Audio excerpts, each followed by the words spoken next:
One of my favorite guys to talk to has always been none other than the incomparable Lane Zardo, the Thrillbilly, the third-generation racer out of Brampton, Ontario, the former Super Stock track champion. Well, he's got a whole new endeavor going on in 2016. I got him on the line right now. Lane, what's going on, buddy? It's been a long time since you and I have spoken, my man. I know you've been insanely busy with your new venture. Tell me a little bit about what we're going to see out of you in 2016.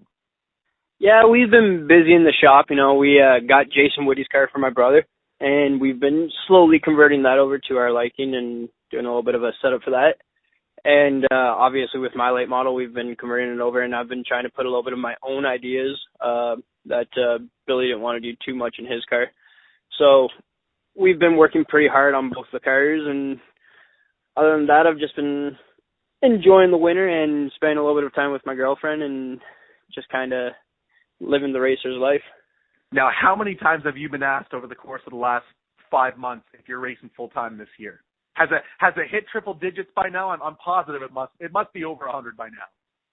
At least once a week, somebody messages me from the racetrack and asks me exactly what my plans are. And to be honest, I still don't know. It's all within the budget, to be honest. Well, I mean, you're still one of the most well-spoken, marketable kids on the roster. So I'm assuming that that sponsorship can't be too hard to come by. What's the marketing situation looking like for 2016? I'm surprised you're still calling me a kid. To be honest, I just turned 20 years old. Well, I'm old as shit, man. I'm way older than you still. So you'll be a kid. You'll be 30, and I'll be in my 40s, and you'll still be a kid. So. Yeah, well, I mean, sponsors. I mean, it's not too hard to come by. Everybody thinks it's such a big panic to come by sponsors, and it's not too bad. You just got to go at it with the right attitude. I mean, we picked up a team package for me and my brother from Image Factor, and they did such an unreal job and played off the NASCAR deal and hyped up Sunset and hyped up what other venues we're going to be attending this year. And like I said, you just got to go in and talk to some good people. A lot of it is a little bit of family friends, but a lot of it is just dressing up and walking into a business and being marketable. It's not, you can't go into a business and say, I've done this, and this in racing, and look at how cool my race car looks. It's what money are you going to give back to them at the end of the year? Or how are you going to be able to sell their product? So let's say you keep all the panels on the car, you keep you keep the motor, holding fluid, keep the fluid where it needs to be, keep that rad holding water, keep all 4 tires straight, you keep the thing in one piece. Right now, do you guys have the budget to run full time? I'm going to be competing against Danny Benedict for Rookie of the Year and whoever else wants to join us in that venture. But like you said, as long as we don't wreck, and I mean, we can afford the odd bang up, obviously, but as long as we don't need a new clip or there's not too many engines blowing, things like that, we're going to be in it until the end.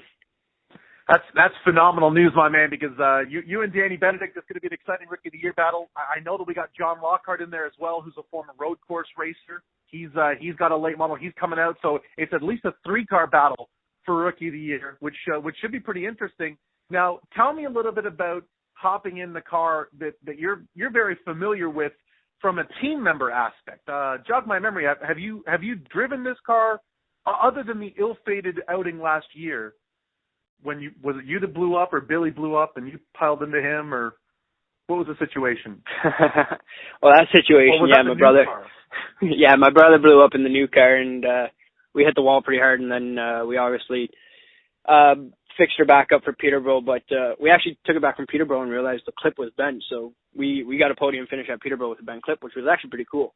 But so when you hit the wall, was that your first time driving it though, or had you been behind the wheel of it before? No, I think must have been 2012 now. My brother got his wisdom teeth removed, and I hopped into it and got 2/3 in the heats and 6 in the feature, which was pretty cool. And then I qualified it once this year for Billy also for, I think it was the Canadian Nationals 125. And we qualified at 6, and then my brother got to hop in it for the race. And obviously with us being teammates and being so close as brothers, I'd run back to my car for practice, and he'd be in my car thinking he got the best of me with a smile on his face. And he'd come back in and he'd see me in my helmet hopping in his car going out for the late model practice. So I've test driven it a couple times and raced it a couple times, but I've put a whole new setup, and I got my Uncle Pete helping me with a bunch of things this year. So we're really excited to see what we can come up with. Okay, so it's not exactly uncharted territory for you. So you have that sort of base setup to work from. Now this car, it was originally a Port City clip. Does it still have a Port City clip on it now, or what chassis brand are you guys loyal to this year? No, it's still a full Port City by Junior Hanley, which is what a lot of the better port cities around Canada were always. And then, so we got Junior Hanley still helping us, and my Uncle Pete Shepard helping us on the Port City by Hanley. And then we actually just took a trip down to McCall's with my brother's car, and he gave me a whole whack of new ideas just to kind of tinker around with on my car for practice day and see if they work or not. Mike McCall is like Yoda, man. Like anytime you just like you see him or hear him speak with someone and try to illustrate some ideas, it's pretty incredible the amount of knowledge he has just sort of swimming around up there at any given time.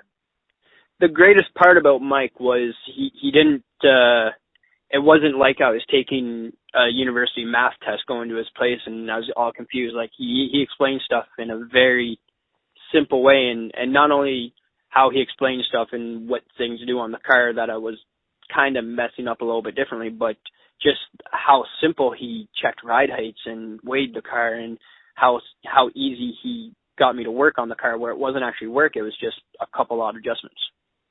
Now, let's talk driving style, because I'm sure sort of making the move permanently from a super stock to a late model, it's going to be a bit of an adjustment. We've had guys always say that they've had to kind of be a little less wild in a late model as opposed to their super stock days. I mean, the super stocks, they can handle abuse just a little bit better. You can go out there and sort of do some crazy stuff with them, and they're going to hold up to the test. Late models, from what I'm told, they're a little bit different. It's a bit of a different ball game. It's all about how they're built, to be honest. I mean, they are a lot more fragile with everything being more adjustable, and it's being a lot lighter, so everything's thinner and just easily more breakable. But, I mean, there's late models out there that are fast as hell, but they've got no support system on them. They got no bumper, and all their weight's exactly where it needs to be, but not necessarily so it's a strong car. Then you got cars out there who are decently capable of winning a feature, but they're not as fast because they're such a tough-built car. And I got a tougher built of a car, whereas a lot of cars, like I was saying before, aren't necessarily so thick in the bumper and everything. So my car will be able to sustain a little bit more of a beating, but I'm going to try and keep out of trouble as much as possible, obviously, because we don't have the budget to keep fixing everything, and I still want to gain everybody's respect before I do anything too wild. See, that's something I was talking with Brandon McFerrin the other night, because he's moved from mini stock to super stock, and I was mentioning about him sort of now going right down to the bottom rung on the ladder, the bottom of the totem pole as far as experience and respect goes. And he sort of mentioned exactly what you just did, that I'm out here racing with guys that don't know me, they don't trust me, they're not gonna give me the same respect as the teams that I've been racing with for years. Your situation might be a little bit different because the late model guys know you a little bit. They've raced with you when you were driving for John Monbriquette, but I'm sure that it's still going to be a bit of an adjustment for you coming out here and racing with guys that have been winning late model races for longer than you've been behind the wheel of a race car. Yeah, for sure. Like I said, I'm going to give the people who deserve it a little bit more of a break. Like, if somebody has to cut down on me or whatever, I'm just going to try and keep my head cool and realize that hopefully it's the beginning of the race when they do that, and just let off and save my stuff and once again try and gain their respect. But saying that too, you almost got to treat it like your first day of high school. I mean, if somebody's going to pick on you on your first day, you got to stand up to them also. So you got to kind of know who you're dealing with when you're doing that in a situation. And the problem is you have to take that decision within about a tenth of a second when somebody does cut down on you or when anything does happen. So on the first day, I'm going to try and gain, the first couple weeks, first half year, I'm going to try and gain everybody's respect, but I'm also not going to let everybody push me around. I'm trying to win races as much as anybody else. So with that being said, then if you got that sort of I'm here to perform mentality, you're not just out there to log laps, you're trying to get to the front. What's the objective on opening night? I mean, you've gotten your feet wet in the division. It's not like it's going to be, your first day in the yard. You kind of know what to expect. You know what you need to do. What's going to be the strategy for opening night to make as big of a splash as humanly possible in this division? Opening night, I'm not going to make a big splash at all. For the first half year, I don't think I'm going to be running up too much closer than, I think I'm going to be hopefully consistently top 10s. But with the package we have with the crates and with the tire rule that we have and with a bunch of other factors in my race car, I don't think we're necessarily going to be compatible for a win until I'd say about a quarter way through the season. So first opening night, I mean, definitely I'm hoping for a strong run, but I'm not going to go out there trying to impress the world and destroy my race car. I'm going to wait for everybody else to use up their equipment and use up their tires with all those built motors and everything. And hopefully by halfway through the season or a quarter way through the season, not so much I'll speed up, but everybody else will slow down, and I'll be able to control my equipment a little bit better and figure out which setup exactly works the best on my car. And I think that's when I'll be able to shine a little bit more, more or less a quarter way through the season. Is it at all intimidating for you knowing just the incredible cast of characters that you're going to be out there with? I mean, it just reads like a laundry list of who's who in the province right now, guys that have really been doing the thing at a weekly level behind the wheel of a limited late model. It really is the best of the best in the Sunset Pit area these days. For a guy moving up from the Super Stock division where you had a lot of success, is it intimidating? Does it kind of take you back a little bit when you take a look at that roster and realize, geez, there's a lot of heavy hitters out there? Intimidating, no, but it is very motivating, I'd say, because it'd be more intimidating if I'd never talking to Taylor Holloway or if I've never talking to Dwayne Baker or Stompin' Tom or Travis Halliburton or Gord Shepard. But, I mean, back in the pits, we all joke around, and even though we're in different divisions, I've talked to them and everything, and I know who they are and how they act and even who they are as drivers, and they've heard of me. I mean, we've not been racing against each other for a long time, but they've still heard of me. So they know I'm a little bit of a good driver, at least, hopefully. But the intimidation factor, not so much, but motivation, because I'm racing against so many good drivers, I want to go out and compete against them. I want to be mentioned in the same conversation a couple years down the road when hopefully Trayton Lapsevich or Brandon McFerrin or another young kid's coming up and you're talking to them about who's going to be intimidating to them, and I'm hoping you're saying my name in a couple years. Well, I mean, that's always, you got to have those lofty expectations, right? I mean, the complacency is the enemy. You got to always want to continue improving. That's sort of been your mantra, your story right from the start when you started out in the Super Stock division. It's been cool to see you kind of come up through the ranks here. Let's talk a little bit about qualifying, because from a kid that was raised on heat races, anytime we've got to see a time trial, you've done fairly well for yourself. So you got to be looking forward to seeing what you can do in terms of racing the clock this year. Yeah, I've time trialed pretty good in the Thunder car. We got a couple of seconds and a couple of poles, and we did do that a couple of years ago. And when I did try my brother's late model, we got a sixth place my first time trying to qualify in that. And I've just been talking to a lot of people. One of the best qualifiers I know is my cousin Peter Shepard III, and he was giving me a lot of advice, and I've been talking to him a lot through the winter. And I've got a couple pretty cool ideas that I haven't seen too many people try over the last couple of years really for late model qualifying. So I think if I can bring something a little bit new to this and not really tell anybody exactly what I'm doing, hopefully I can keep up near the top five. That's all I'm aiming for qualifying is top fives. I've been able to tell, based solely on Petey Shepard's social media, that ever since he hung up the gloves and the steering wheel a year ago, he's been kind of out there just enjoying life and enjoying aspects of life that don't involve racing. But is there a chance that you think you might be able to kind of lure him back in and come out and maybe spin some wrenches for you on a Saturday night this year? Spin some wrenches? I don't know. He's kind of a pretty boy, to be honest. My Uncle Pete Shepard, he's doing a lot of work on my car and even on my brother's car. But Petey, he'll be out there definitely in our support, and he's such an amazing spotter. He's probably one of the best spotters me and my brother have ever had. But we've been trying, me and my brother have been talking to him so much about seeing if he could get in one of the late models for one of the invitationals, which I think would just be killer to see him out at the new Sunset Speedway in a limited late model. So we're going to see what we can do, and he'll definitely be out there to support us. He's always been supportive and always given us advice and never been too hot-headed to come say hi and he's just good family. Now, a family-run effort is what you guys have. It's a very close-knit team, which is all well and good when you got two cars in different divisions.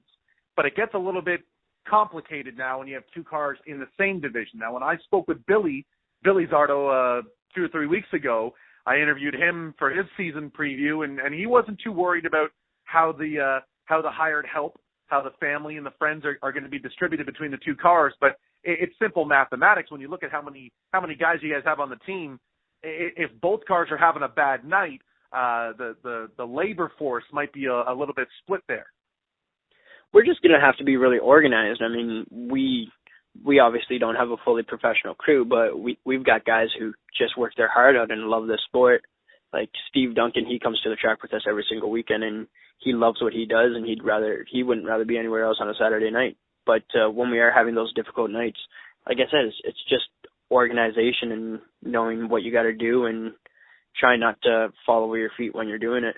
And even on the track, I don't think it's going to be too big of a deal. Me and Billy Joe have talked about it, and we're not going to race each other too aggressive. And our radios are split, so if I ever need help, I can just switch over to the next channel and ask him to block for me, I guess.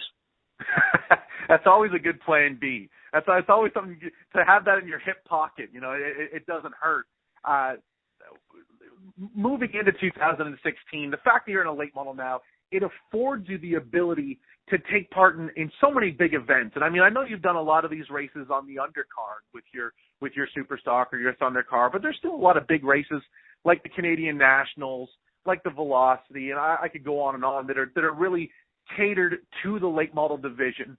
Which one are you most excited to be a part of now that you're part of the headlining act, so to speak? I don't think you mentioned it, and Spencer, you know I'm all go for Sunset, and that's my heart and that's my home, but it's not any of the Sunset races I'm aiming to nail. It's Peterborough. I got the bridesmaid there last time, and I think I got a car that would be able to make it through the war there and come out on top. I mean, I would love to do the Velocity, and I'd love to do the Canadian Nationals in a 125 lap race, but I really want to redo Autumn Colors again. I mean, the fact that you podiumed your first time there in a late model is insanity, and I feel like that weekend is so crazy and so much happens that it's really hard to kind of digest it all and talk about it afterwards because there's just so much going on and so many storylines. So this year, what a lot of people took out of the late model feature was Travis Halliburton winning his first crown jewel. And then it was like, that's all we talked about. No one really, I feel like we didn't pay enough attention to the fact that you were on the podium right next to him in your first appearance there. I mean, that had to be a huge, huge moment for you. Yeah, me and my goofy-ass smile beside Travis in the victory lane photos. That was pretty cool, especially beside Stompin' Tom Walters. But, I mean, honestly, I've said it 1,000 times. We just got lucky. There's a lot of faster cars than us there, but we qualified very, very good, and we're able to stay out of trouble and just had a pretty good finish. Like I said, it was staying out of trouble that was the key, and things just worked out insanely in my way, and we were able to come out with a top 2 finish. Now, this wouldn't be a season preview interview for a Sunset late model racer if I didn't get you to chime in on this tire soaking issue. We've sort of asked every single person we've interviewed so far, and we've pretty much heard the same answer. Everyone's really in favor of it, but your team last year, were you one of the ones, were you guys able to sort of catch on with the tire soaking deal, or was that something that you struggled with? In the Super Stock, we tried it, I think, the last 2 weeks. We tried it a couple years back, and it started actually tearing apart our tires, so we didn't think it was able to do with the recap tires in the Super Stock. And then in the late model, I mean, we were doing it the odd little bit, but we've talked to some other drivers, and I'm obviously not going to name any names, but we were talking to some drivers, and they were doing it 8 hours a day, each tire, and, I mean, it seemed like a second job for them. I mean, as opposed to having a second job working on a race car, it seemed like a third job just to look after their tires. So I'm definitely in favor of it, and I think you're going to see a lot of different driving styles. I don't know if you're going to exactly see the same people up front because I don't know if they're going to be able to handle their car without the advance of tire doping. I mean, is it going to bring back the tire ticket strategy that we were sort of accustomed to seeing? I mean, I know that guys, guys like Stomp and Tom Walters, him and Ann, they have a whole book. They have a binder of every tire and how many laps is on what tire and how many tickets they have available. So how, what night they can be out there on fresh tires. It turned into a science, and it's a science that kind of went away when tire soaking really jumped to the forefront of the late model game in the last couple of years. So in your opinion, is that going to come back, just proper note-taking and note-making and knowing how many heat cycles you have on each one of your tires? I think in a big way it is. I mean, like you said yourself, Storm and Tom Walters played a huge role in that, and he wasn't up in the front much last year. And once again, without this tire doping, you're not going to see near the same amount of people up front as you did last year. And Storm and Tom is going to be one to look for this year, especially with it being one of his last years racing.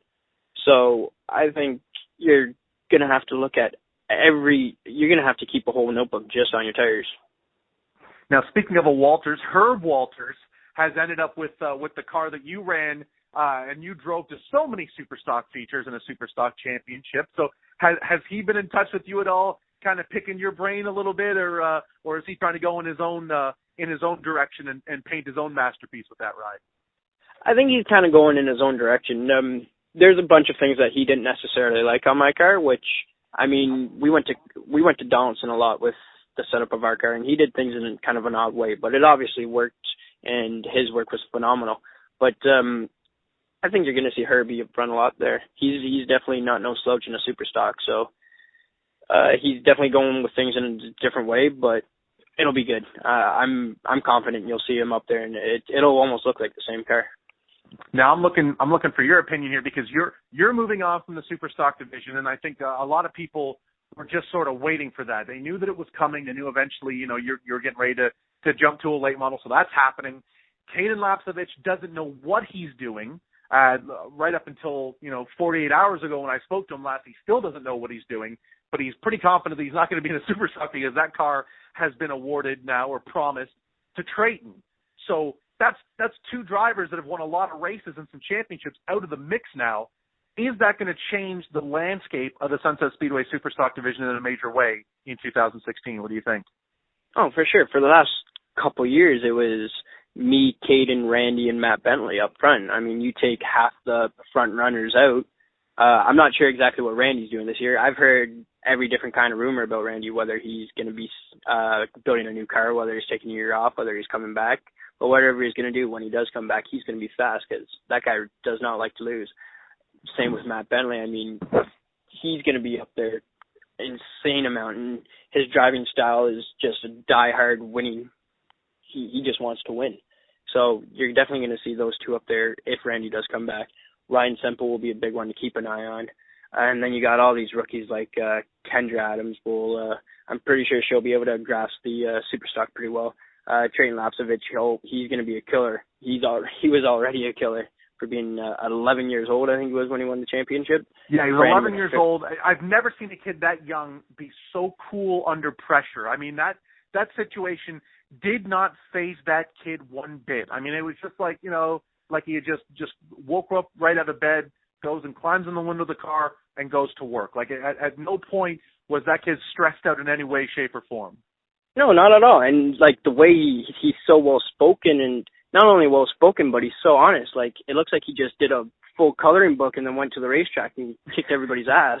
And then he doesn't think anything of it. Like he's just such a cool kid. And once again, you got Jordan House and Brendan McFerrin, and there's going to be a lot of good Super Stock racing this year. That's going to be a cool class to watch.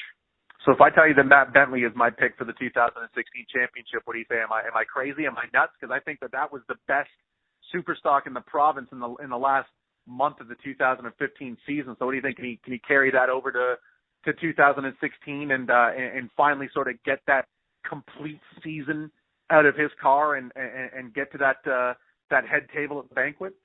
I was gonna throw Matt Bentley up for my pick, but I'm obviously not allowed to do that now. So I'm either gonna choose Ryan Semple or a wild card as Frank Davey, considering he just picked up Chad Eden's Super Stock. Yeah, let's talk about that. Yeah, Frank Davey coming back to Super Stock in a phenomenal car. I think a lot can be said there. I mean, I don't think that Frank Davey has forgotten how to drive a race car. I just think for whatever reason, his style, it just never gelled with the late model. He never really looked comfortable. He never really looked at home in that car. But I think a lot of people are gonna remember in a hurry that Frank Davey is a bad dude in the Super Stock division, because that car that he's got now is a crazy piece.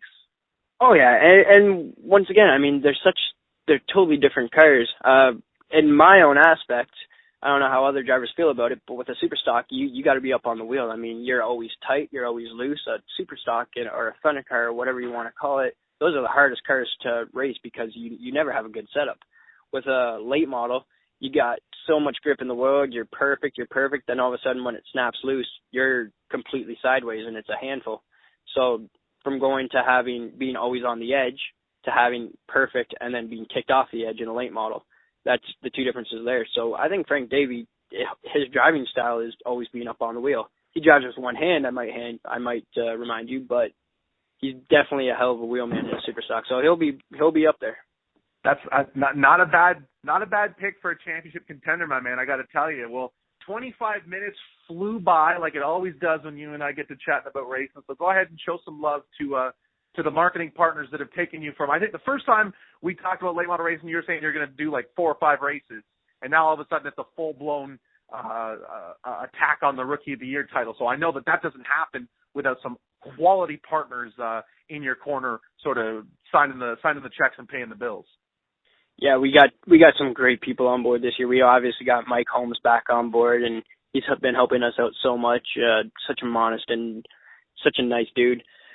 We've got my uncle as Shelby Roofing, who's come on board in a huge way, picking up our tire budget, which is probably the biggest thing in a late model. That's a couple $100 every single week.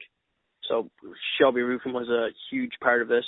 National Exhaust is once again back on board, and they help us out with all their trailer parts and everything, which adds up to a lot of money down the year. I got to thank my crew, Steve Duncan. I got to thank my dad. I got to thank my brother for the work and everything he's told me. I got to thank my grandpa. I don't know if I want to call him a sponsor or car owner or what I want to call him, a mentor, to be honest.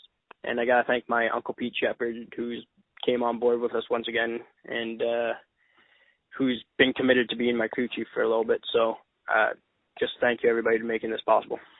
Brother, the fact that we couldn't do this interview until you were done working at the shop on the race car on a Tuesday night shows me how committed you are. So I'm really I'm looking forward to seeing what you got up your sleeve, man. I think you and Danny Benedict and John Lockhart's going to be a great battle for the Rookie of the Year crown. Thank you so much for the time, my man. It's not going to be long now. We're two and a half weeks away now from opening night. So we will see you on April 30th, my man. Thank you so much. I'll be seeing you soon, man. Take care. There you have it, folks. The Thrillbilly, Lane Zardo, getting ready for opening night in the Sauble Falls NASCAR late model division at Sunset.